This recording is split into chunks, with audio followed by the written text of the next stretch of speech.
Hello, fellow grievers. Life has gotten in the way for me in recent weeks and months. I'm recording this after a 15-hour day in the office/restaurant. I will need to pause the podcast, but hopefully not for long. I've got some phenomenal people willing to talk about their grief journeys and the amazing insights into what has and hasn't worked for them. I want to thank everyone for listening so far, for sharing this with their loved ones, sharing this with those who are grieving, and I really truly hope it's helped someone out there find comfort, find hope, to feel less alone, or to just feel seen.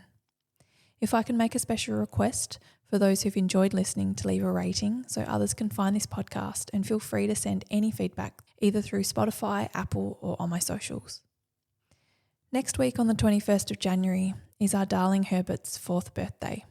I've already had a bit of a week this week with an emotional roller coaster, even rocking up to work thinking I was going to be okay the other day, but burst into tears as soon as I spoke to a colleague when I walked in the door and went home an hour later, as I just couldn't face service or people in general. What continues to surprise me is the non-linear trajectory of grief.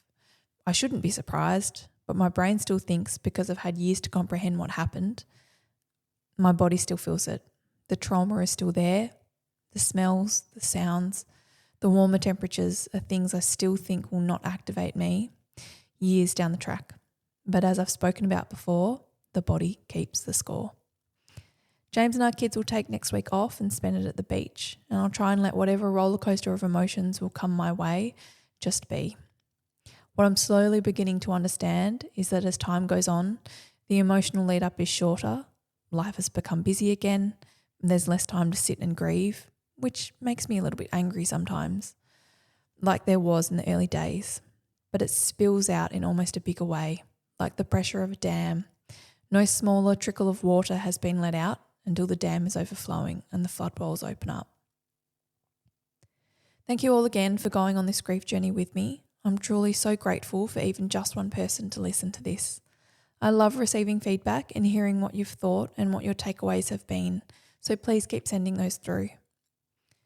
To my darling boy whom this is dedicated to, I'm still going, I'm still here, and I'll continue to share stories to help others, because no one should grieve alone.